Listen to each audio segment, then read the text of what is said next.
the official notice. So right there, they're just putting it all out there, and I can't wrap my head around that. You know, hey, what's going on YouTube? It's your boy Zay here, bringing you only hustling and game. And in this episode, we're gonna be talking about the whole Citadel scandal and Robinhood kind of basically working together to suppress the trading of GameStop. It's become a huge deal. This isn't really new news, but lately Citadel has been blasting Robinhood on social media, specifically Twitter. I've seen the posts on Reddit, and it's just trending right now.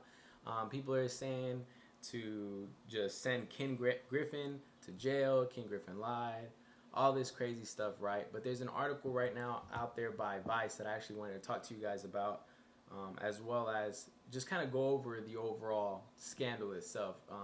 It's kind of upsetting in a way. I mean, I know a lot of people were upset about it, especially me, because I wanted to buy back into GameStop on Robinhood. Luckily, I had actually bought it on a Fidelity, and I actually bought them about 3 shares at about $30 something, $40 something, and I flipped it right then and there when it hit $300. I made like $1,000 off of it. When I wanted to get GameStop back on Robinhood, I had seen that it was restricted due to high volumes.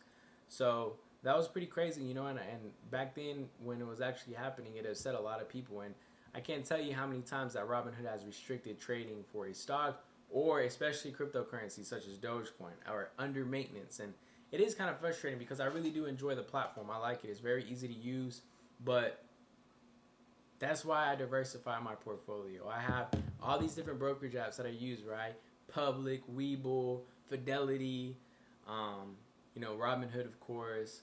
But that's why I can't stress to you guys to not have all your eggs in one basket. Don't have, you know, all your stocks in one different platform, because stuff like this can happen. And even though a lot of us enjoy Robinhood, I mean, it's out there. And I actually watched a video where Ken and Grace, another great YouTuber, was actually describing how it kind of goes down, if you can use an analogy. And he was talking about basically 2 people committing a crime, one of them getting caught up, and basically just saying it was all this guy's idea, or just telling him like, no, he was with it. And so it's crazy. It's crazy because these guys made a lot of money together. These 2, you know, companies, Citadel and Robinhood, and the fact that Citadel is now tweeting about this, it blows my mind, because it's like these companies that have big issues. I know like times are changing to where social media has become extremely important and huge now, but the fact that you're out there, you got Twitter fingers, you know what I'm saying, and you're telling all this, you're spilling it all, you know what I'm saying. But on Twitter, it's crazy, and people are wondering, what is Robinhood gonna clap back with? Are they gonna do the same thing and go to Twitter? No, more than likely they're gonna take it to the courtroom. So this article right here, court filing sparked new Citadel Robinhood GameStop theories, and basically internal Robinhood messages reveal Robinhood executives scrambled to talk to Citadel CEO Ken Griffin, breathing life again into the theories that the 2 firms colluded to suppress GameStop's stock price. So right here, there's a lawsuit that alleges that on January 27th, high-level employees of Citadel Securities and Robinhood had numerous communications with each other that indicate that Citadel applied pressure on Robinhood. Robinhood's COO, Gretchen Howard, allegedly told CEO Vlad Tenev in Slack that she and other Robinhood executives, including Jim Swat, I can't even say that last name, but were getting on a call at 5 p.m. with Citadel Securities. And later that same day, Robinhood Securities President and Chief Operating Officer said in an internal chat, "You wouldn't believe the convo we had with Citadel, total mess."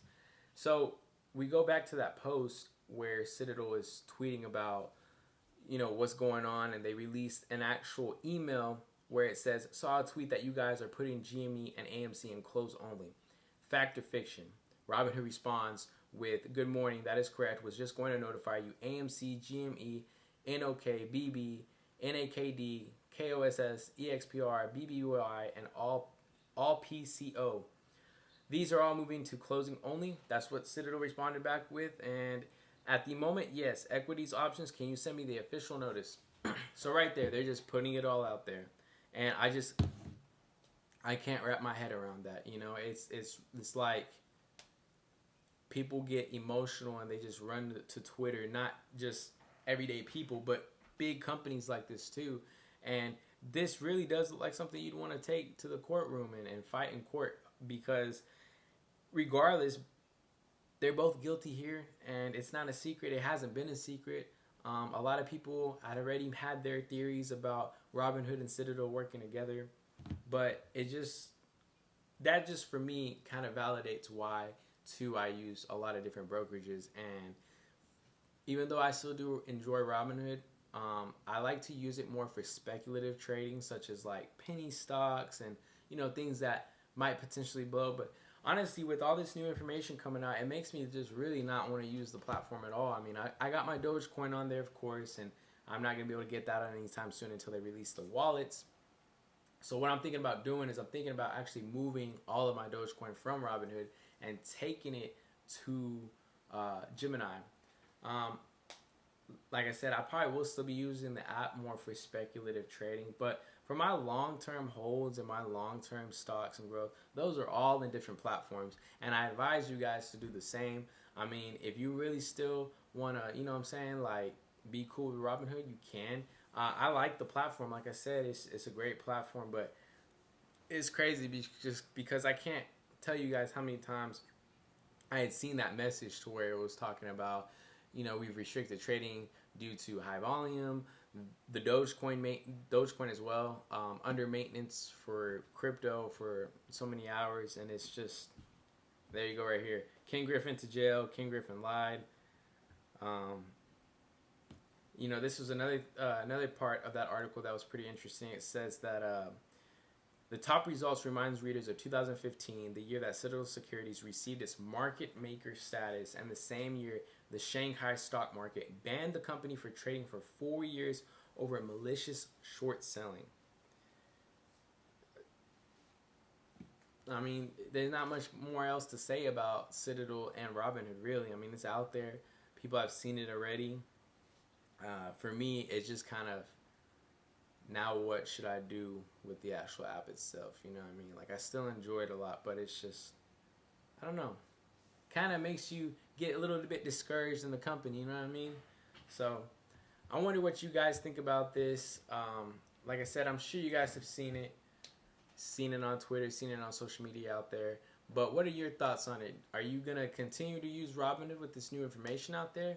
Or are you just going to kind of cancel it out, start using these other brokerages? Did you guys buy GME at the time, or AMC? Are you guys invested in those? I actually have my AMC position on my public portfolio. So, and if you don't have that yet, I'll leave a link in the description below. You can sign up using my referral code, and when you do, you'll actually get I think it's like a slices. That's how they do it. Slices that you can pick which stock you want, however much money they want to give you into those companies. So you guys should definitely go check that out.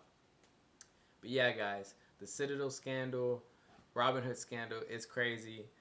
And I'm not really sure what to make of it all. I mean, like I said, it's not new news, but I don't know. Like I said, Robinhood, more for speculative trading. Long-term holds are going to be on different brokerages.